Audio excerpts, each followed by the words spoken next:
real business owners. What's up, real business owners? Welcome back to another episode of the Real Business Owners Podcast. Today we got episode 34 with just me and Trev Dog. Yep. I'm with Kilo G. Guys, That's right. we actually might start using our nicknames on some of these videos. So, Yep. or what we like to call our gangster names when we were just young thugs. We'll tell you guys how we got him in another episode. Yeah, but that'll be a whole nother episode. So we got Kilo G, and then I go by T Unit, Trev Dog. I've been called Trey Day. Ooh, I like that. Trey Dog. Well, Yeah, one I've I been don't called a like lot that of people different call ones. me is Kelbert.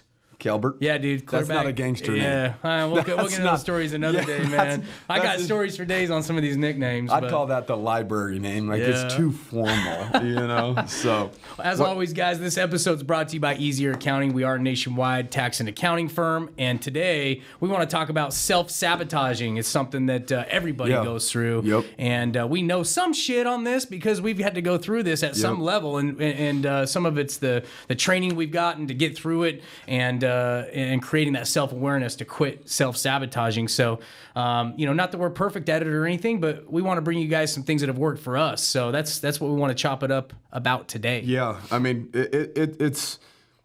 I mean, as you start to level up, I mean, let's be real. I mean, we're leveling up. That's the truth, right? Dude. Like, I'm not trying to like pump my own ego or your ego or people whatever. all around like, us in our company are like, they tell us, they're like, Yeah, dude, like, you guys are I mean, we're- operating at a whole new level. Yeah, and that's the idea, It you know, is. and that's what we're trying to preach to people, and we're just telling you guys exactly what we do. Yeah. Right. Half the time we post something on Instagram or this, that, the other. There are things that we're going through and things that we're working on. So it's not like, we're looking back 5 years ago and saying, oh, from this experience or whatever. Like, we still struggle too. So when we're talking about struggles or this, that, the other, there's always going to be struggles with each level that you hit. And yes, we are leveling up and we're operating at a level that we've yet to operate at, mentally. Very, very, we're hardening our minds and, through, staying committed to ourselves in terms of, continuing to evolve through information, content, going to events, the networking groups, just surrounding yourself with people that stretch your vision, right? Absolutely. And so that's what we're doing.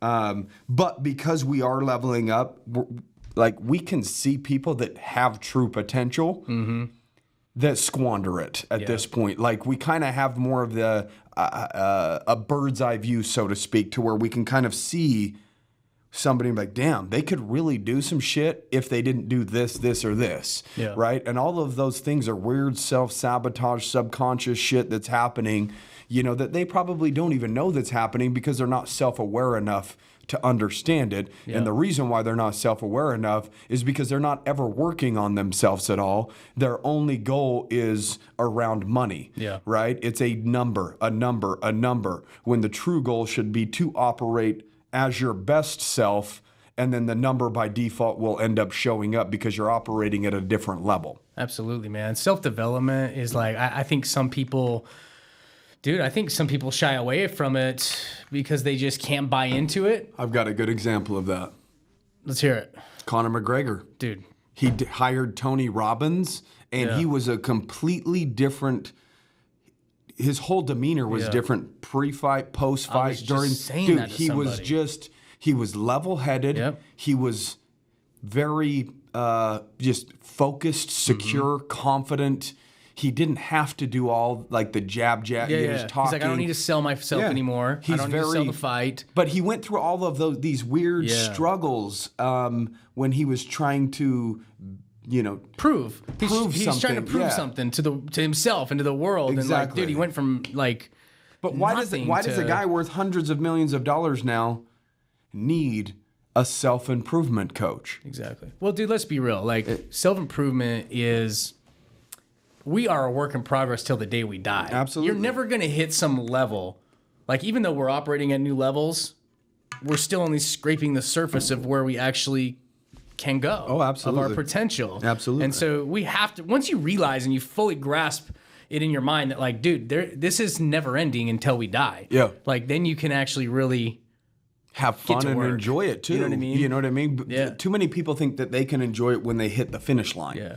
But when you realize that there is no finish line, because when your goal is to make $500,000 a year and you make it, you just push that back to $1 million a year. I mean, how many times have you in your mind been like, dude, when I get to that level, I'm set. I can chill. Yeah. I can start traveling. Oh, I'm gonna I can buy that retirement home and just spend more time. You have these things that it's like this destination you think you're gonna arrive to, and everything stops. That never will happen. Yeah. Because even when you get those things and you think that I've arrived, dude, how many people come out of retirement because they're like, this is unfulfilling? Dude, like, you are your happiest when you're pushing yourself towards a goal. So you have to wrap your head around like, that destination is not there. That's just a part of it. Those are some benchmarks, some goals that when you do hit them, but you can't stop working on you. We have a good friend that retired up in Salt Lake. Yeah. He retired by the time he was, 33, 34, 35, somewhere around there. He probably had 5 to 10 million to his name, and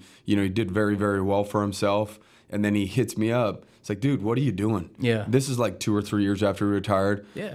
My wife wants to get me out of the house. She's sick of me. Yeah. Like, dude, just being idle. I mean, that how much self-worth could you really have if you're not accomplishing? Like, even if you have accomplished a ton and you are worth $10 million, and then you just go from that to idling, like, your self-worth will just basically take a dive off of a cliff. Yeah. Right? And when you get there, dude, just like it's the oldest saying in the book, but if you're not growing, you're dying. Yeah. I mean, it's the truest way to explain that. Yeah. Dude. You're gonna go enjoy yourself for a few months, and you're gonna realize, holy shit, man, my health's going to shit, my mind's going to shit. I don't feel fulfilled. And the real growth happened in building something. Growth in terms of personal growth as well. Yeah. Right? So there's a lot of fulfillment out of that because it forces the best out of you in order to be successful. And that's why you're happiest when you're actually, even if you are going through struggle doing it, when you're pushing yourself, even if you're struggling, you will look back and be like, man, actually, that's when I was my happiest. A lot of successful people seek out struggle now because they just want to see what they're capable of, and they just want to know that they're pushing themselves. And as long as they know that they're pushing themselves, they're happy. Yeah. They're happy people. So, self-sabotage, guys, is a real thing. And me and Kale learned something. I think it was November. It was November. Yeah, I really liked that. Oh my training. God, I did like that too. The way it put those things in perspective was like, holy cow. And we were already like trying to push through those upper limits, right? Yep. And we have in certain levels, but to see it actually mapped out was really cool. Yeah, it was on a whiteboard. And so he calls it the upper limit threshold, right? Everybody has an upper limit threshold. And so when you hit it, a lot of people start sabotaging, right? So he used the example, if you're on vacation with a spouse and everything's perfect, you're in a beautiful setting, and then you just start bickering at each other, right? Everything's good. So what that means is you've hit that upper limit threshold, and then you start just finding things to pick apart about each other. And then you kick up an argument with your spouse while you're in this beautiful place. That's you've hit your upper limit threshold of what you internalize, believe that you're worthy of for whatever reason, subconsciously. And so what happens is when you hit that, you subconsciously start doing little things to self-sabotage and bring that down to normal levels, something that you're familiar with. Because if it's getting too good, and you're not familiar with what too good feels like, what do? You want to be in something that's familiar, something that you're used to. A lot of it is that imposter syndrome we keep hearing about. Yeah. So many people talk about. And we see guys like even above our level that struggle with this. Yes. So they do things to bring themselves back to I guess the reality they feel like they're worthy of, and because they don't feel like that's really them to get above and beyond where they were, right? Like that status or that next level. And so they subconsciously sabotage. Yeah, you've got to push past those and once it's explained to you in a way like an upper limit threshold, when you start like making some of those bad decisions, you can ask yourself like, did I hit that upper limit threshold? Am I doing this on purpose because things are going too good? Am I creating problems for myself that I don't even need to be creating? Dude, I thought it was wild when Christopher even said like, dude, I don't think car accidents are car accidents. I don't think they're accidents.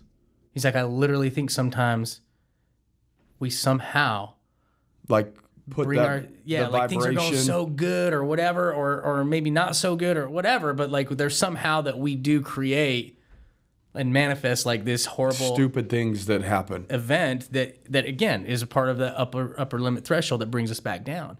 And I was like, wow, I mean, that's probably can't be in every case, but in some cases it probably does, man. Like if it's an accident, it's your fault. You glazed over, went off the road, or, you know, got in an accident, broke your arms. Now you have this great excuse. I can't go to work and I can't continue to grow because I've got 2 broken arms or something, you know? So I don't know how true that is, but I was like, damn, dude, he even feels like sometimes those horrible events he's a firm believer in, you know, universe and this and you know, becoming one with the universe and, you know, all of that, right? And that's why we hired the guy, is because we're just trying to be open-minded to everybody's point of view and how everybody does specific things and how they operate. And it's up to us to pick and choose what we want out of that, that we want to take with us, that really resonated with us. You know, some people may not believe what you just said. Some people may buy in. That's up to them. Yeah. But because we are at a point of trying to grow and feed our minds with new information, even outside of what we would have normally done, you know, we wouldn't have normally done something like that. That's, you know. And I feel like that is the first step you've got to take. Is doing something that you would never normally do. You've got to start building self-awareness in order to, I guess, take your upper limits up. You know what I mean? Yeah. To another level is you've got to start really working on some self-awareness. Like ask yourself, am I open to some of these things that don't seem normal to me? Like buying into the universe and manifesting and visualization or whatever, right? Like some of these things that just seem off for some people. But as we continue to put ourselves in these rooms with people that are operating at much higher levels than us, it's crazy to me how many people I talk to that do these things that I have become more open to because I haven't in the past. So, dude, these guys are visualizing and they're meditating and some of this stuff that always seemed like weird to me, you know, 2, 3, 4, 5 years ago. Well, of course it's weird. It's weird to anybody who's closed-minded about it. Yeah. Dude, that's what we're talking about. Once I finally started working on that self-awareness, dude, I've realized a lot of things about myself. Yeah, I wasn't open to a lot of things. Yeah. 2, I was doing things like taking things on as kind of my identity. So is that a form of self-sabotage then? Being closed-minded? You're saying, absolutely. I wasn't open to this. That's you're sabotaging only one person. Yeah. Right? Exactly. And is that because you didn't maybe believe that you were worthy of something greater? That's why you stayed closed-minded? Like, these are all questions that we should be asking ourselves. Yeah.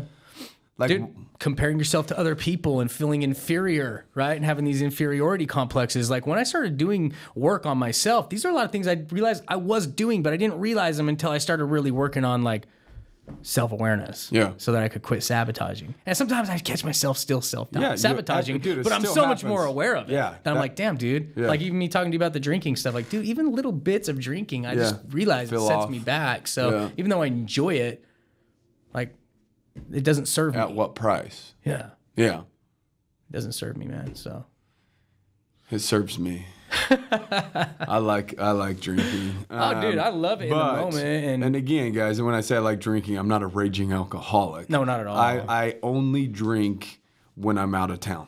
That's it. So I drink maybe 6 to 8 times a year is about what I drink. That's the same with me. Something like that, right? So in the right setting, I enjoy to have a Mexico. drink. I like to drink in Mexico. For some reason, dude. For some reason, I like tacos there too. I just can let go of Mexico more than anywhere, dude. Yeah, we went from self-sabotaging. That's how I ended up with my last baby, dude. Exactly. Drinking in Mexico. Yeah, exactly. So stop drinking if you don't want any more. Kale's got 5 kids, so if he doesn't want any more, that's snip.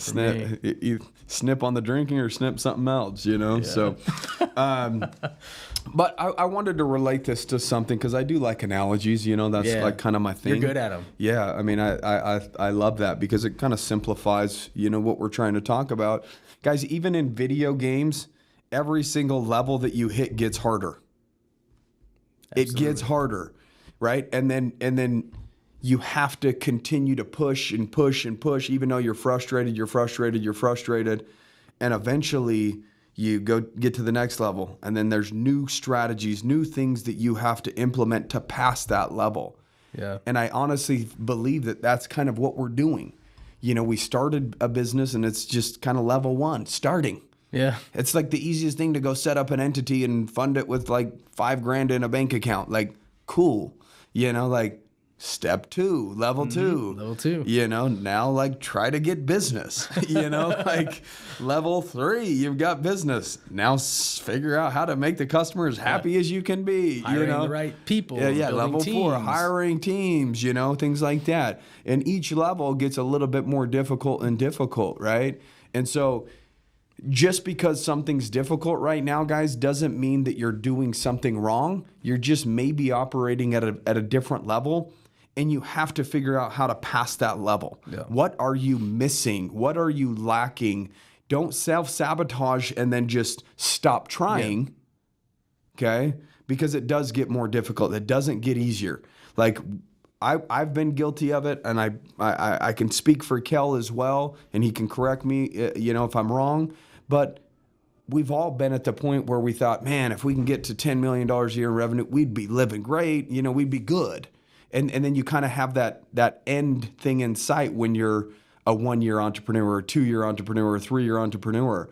But you'll never get to $10 million in revenue if you have that mindset. We've only you might be able to get to 2, 3 million, 4 million, 5 million, but eventually you're going to have to change your mindset to understanding, as Kel talked about earlier, that there is no end. There's no like a $10 million mark and then everything's going to be good. And there's no happiness there. And it's very difficult. Like we still face many, many problems, and the problems just get bigger. And I don't think that.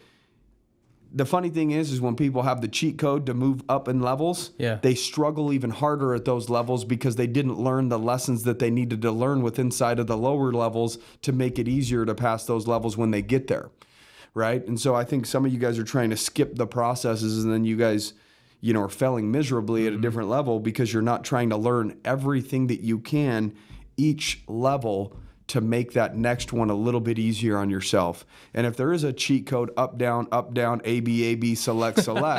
Contra. Some of these kids might be too young to listen to it, but someone that knows. was an old video. Someone knows There's got to be right a couple smiles on the other end of this, I hope, or else we're the only dumbasses in the world that think it's funny. So, well, dude, I heard 2 people, and it wasn't exactly the same, but they said something along the lines, just up in Salt Lake last week. Something along the like, dude, I'm actually pretty happy with where I'm at right now. Oh, that kid. And I heard 2. That was one, right? Yeah. And I was just like, I just did the eyebrow raise, like, yeah, good for you, or I don't feel know. sorry for you. Yeah, exactly. Like, why would you be happy where you're at, man? Yeah, and it didn't look like he was in a good spot. I know. I guess he's at his first upper limit, dude. Yeah, he's hitting the threshold and he's convincing himself that he's happy where he's at to let himself off the hook so that he doesn't have to continue to push himself. Yeah. I think that's, again, a form of self-sabotage. But when I was talking about the cheat code, I think the only cheat code there is to surround yourself with other people that are at different levels than you. Like we've talked about before, your today's problem is their yesterday's problem because they've already hit those levels, right? So like if I wanted to go sit down in a video game with Kale and he's already beat up 10 levels and I'm at level 5 and he's sitting next to me, he's like, bro, go here, there's a portal there. And then you go here, and then you get to the end, right? Like surrounding myself with that type of an individual that can coach me through it, not take the controller and do it for me, but coach me through it. It's up to me to then follow the instruction and run the play, right? And follow through with it. Exactly. And so if there is a cheat code in this entrepreneurial game, it's doing what you're doing now, listening to our podcast, not just absorbing content though, but being an individual that takes the information and implements it. Yeah, that was what I was going to say. My cheat code is read and ask yourself questions. Yeah.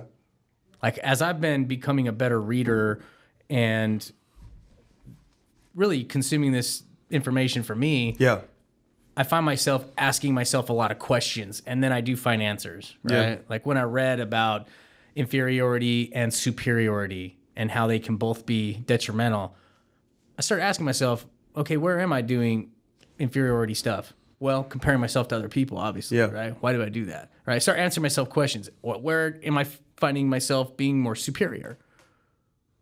Okay, identify some areas where I was doing that. start asking myself some questions. And that helps build my self-awareness, man, so that I can continue to actually work on it. And that way, when I put myself in those situations where I am comparing myself to someone else, like, man, if I could just speak like Ed speaks, or it's like, no, dude, I'm me. Yeah. How can I find my style? You know what I mean? And I build that self-awareness. So now I've got a whole new game plan for some of the next engagements I've got coming up on memorizing to another level my content that I'm going to be putting out in my speech and the personality that I want to exude that is more aligned with me, not trying to compare myself to someone else or put myself above someone else on the superior side. You know what I mean? So I'm asking myself questions as I'm consuming this content. So for people that are listening, that's my advice is put yourself in other rooms like Trevor's saying, but also take time and read, man, and read some books. And reflect. Like the one I'm reading right now, Psycho-Cybernetics, or maybe some Dr. Joe stuff. Or I read a book, that very first book that I read that started my journey on self-development was called Buddha's Brain. And I just ask myself a lot of questions as I'm going through and reading these books. So that's kind of my cheat code that I would throw out there. And then absolutely, dude, I found myself uncomfortable around some people in our last conference because we're putting ourselves in bigger rooms with higher operating people. And I'm like, I'm glad that I have enough self-awareness. I can ask myself, like, why do I feel uncomfortable around these people? You know what I mean? Like, because I'm comparing and I'm doing these things that I shouldn't be doing, you know? I just work on being me. Yeah. And guys, just so that you know, we've been in some pretty decent rooms. Yeah. You know, hearing, you know, David Goggins' story, you know, Peyton Manning's story just this last weekend. And, you know, those are some names that you guys may recognize. But just like being around them, like they're completely normal human beings that have went all in on them and being fully committed and not buying excuses. Yeah. You know, we talked about trying to maybe create a movement saying we don't buy it. Yeah. You know what I mean? Because Kale had a child in high school. You know, I freaking was a drug addict. We both came from nothing, very low spots. From poor upbringings. So you guys can continue to feed yourself whatever excuse that you guys want, but we don't buy it. Yeah, like you're a human being, and there's other humans out there that have done it. So we don't buy it. It's completely possible to change 100% of who you are. There's plenty of people that might be listening that don't like who they are. Yeah. You have the ability to change. You can tell us 100 reasons why you're not hitting your goals to Trev or I, and we can tell you we don't buy it. Why we don't buy it. Yeah. And why it's an excuse. It's self-sabotage. You know, you have to go through the imposter syndrome feeling. Like everybody does it. What's weird is I was talking to an individual at the Arete Syndicate, and he was like, well, I went on Grant Cardone's show or whatever, and he's like, man, I was nervous. And I'm like, man, you were nervous? Like, yeah. And so even like it's just weird to know that we all feel the same things, you know, in very similar moments. Like whether you're going to step on stage and do a speaking event, everybody's going to get nervous. Absolutely. But then there's certain people that let that stop them, and then other people that they just push past it. And even though they feel like they go up there and do the best that they can. Yeah. You're working through those discomforts, right? And so quit self-sabotaging.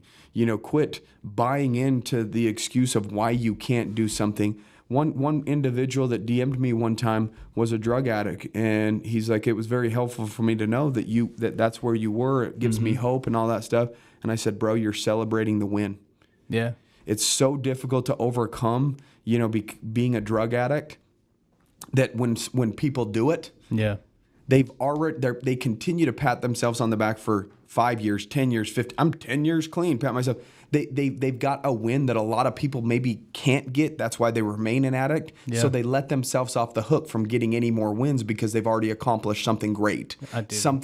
I love that. And I said, dude, you're holding on to that win. That was one of the first things that you told me in the DM is how you're proud of yourself, that you got. And I said, okay, move on. You're like the guy that's closed 35. That door, dude. So what's the next goal? Exactly. You know what I mean? And he kind of had this wow factor of like, holy shit, like I am continuing to hold on. I'm giving myself so much credit for that win that I'm not pushing myself for the next one because I feel like I've already done something a lot of people can't do. I love that, dude.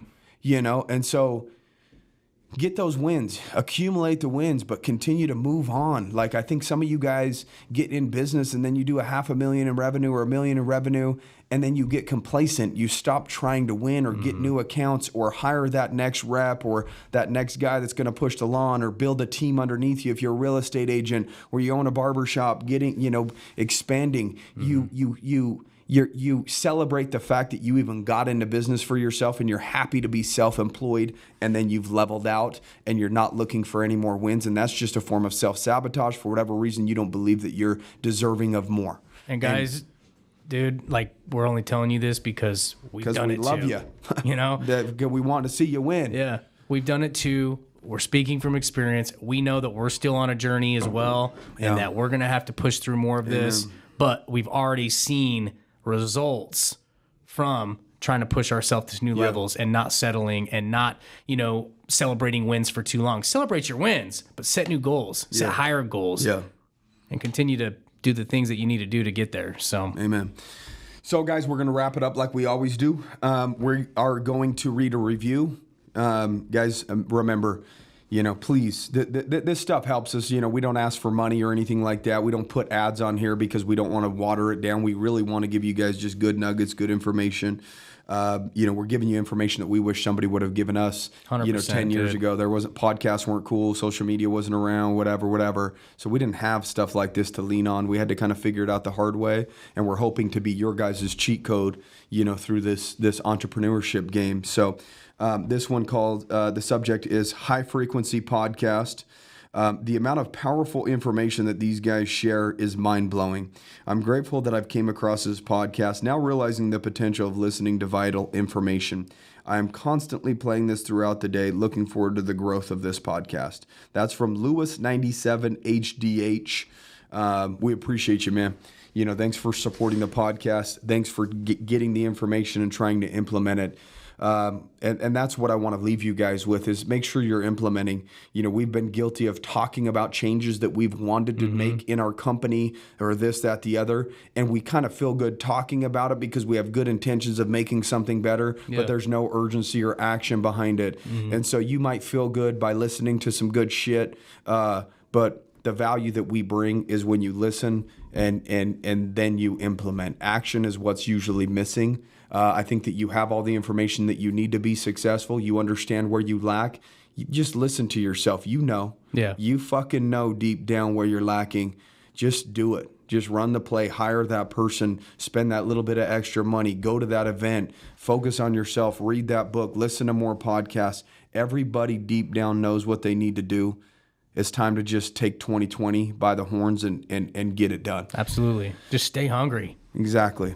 Guys, we love you. We appreciate you. And as always, have a kick-ass day. Thanks.